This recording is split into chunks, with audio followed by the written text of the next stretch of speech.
মেসির ইনজুরির খবরের মধ্যেই এবার যেন আরও বড় খবর হলেন আর্জেন্টাইন কোচ লিওনেল স্কালোনি। হলেন নিষিদ্ধ। চিলিকে হারিয়ে কোপা আমেরিকায় সবার আগে কোয়ার্টার নিশ্চিত করার পরপরই একের পর এক দুঃসংবাদ আসছে আলবিসেলেস্তা শিবিরে। ইনজুরিতে সামনের ম্যাচ থেকে ছিটকে গেছেন দলপতি লিওনেল মেসি ও মার্কাস আকুনা। আর এবার বর্তমান চ্যাম্পিয়নদের কোচ লিওনেল স্কালোনির ওপরও নেমে এসেছে নিষেধাজ্ঞার খড়গ। একদিকে ইনজুরিতে পেরুর বিপক্ষে নেই মেসি, কোয়ার্টারে তার খেলা নিয়েও রয়েছে শঙ্কা। অন্যদিকে স্কালোনির ওপরে নিষেধাজ্ঞায় বড় দুর্দশায় পড়েছে আর্জেন্টিনা শিবির। অনেকের মনে প্রশ্ন, কেন এই নিষেধাজ্ঞা? মেসির ইনজুরি বা কতটা গুরুতর? পেরুর বিপক্ষে মেসি আর স্কালোনি, এই দুই লিওনেলকে ছাড়া কেমন করবে আলবিসেলেস্তারা?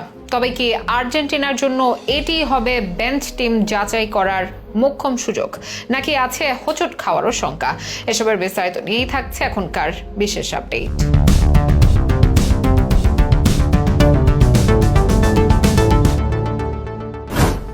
হুট করে যেন কোপার আর্জেন্টিনার শিবিরে নেমে এলো একের পর এক দুঃসংবাদ। চিলির বিপক্ষের ম্যাচে হ্যামস্ট্রিং এ পাওয়া চোটের কারণে বেশ অস্বস্তি নিয়ে পুরো 90 মিনিট খেলেছিলেন লিওনেল মেসি। সেটি যেন এবার কাল হলো তার জন্য।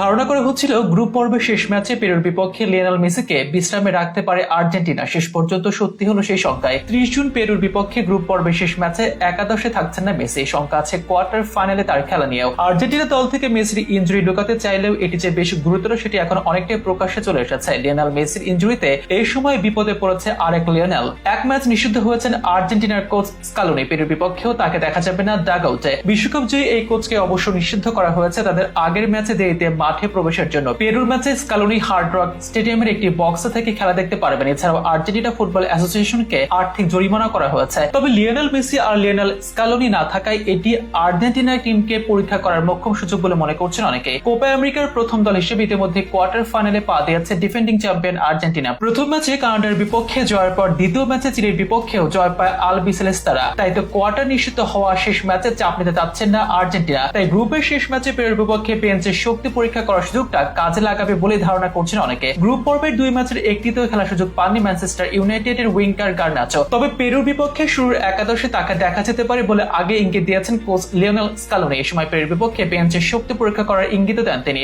শুধু যে খেলোয়াড়দের পরীক্ষা হবে সেটিও নয়, পেরুর বিপক্ষে ম্যাচে পরীক্ষা থাকবে আর্জেন্টিনার কোচিং প্যানেলও। জানা যাচ্ছে এই ম্যাচের জন্য কোচের দায়িত্ব পালন করবেন পাবলো আইমার। এল পাইসোতো নামে পরিচিত আইমার লিওনেল মেসি শিশুকালের আদর্শ ছিলেন। আইমারের বিনয়, খেলার প্রতি ভালোবাসা এবং স্পষ্ট কৌশলগত ধারণা তাকে দলের মধ্যে অত্যন্ত সম্মানিত করেছে। তার প্রভাব কেবল কৌশলের মধ্যে সীমাবদ্ধ নয়, বরং দলের মনোবল ও মনোভাবও প্রভাব ফেলে। বিখ্যাত আর্জেন্টাইন সংবাদ গেস্তন আদুলের মধ্যে পেরির বিপক্ষে তিনি থাকবেন কোচের দায়িত্বে। মূলত এই ম্যাচের আগেই কোয়ার্টার ফাইনাল নিশ্চিত করা আর্জেন্টিনা শিবির আছে পুরোপুরি চাপমুক্ত। মেসি আর স্কালোনি দুজনই না থাকায় বেঞ্চ টিম আর রিজার্ভ কোচিং যাচাই করার সুযোগ পেয়েছে আলবিসেলেস্তারা।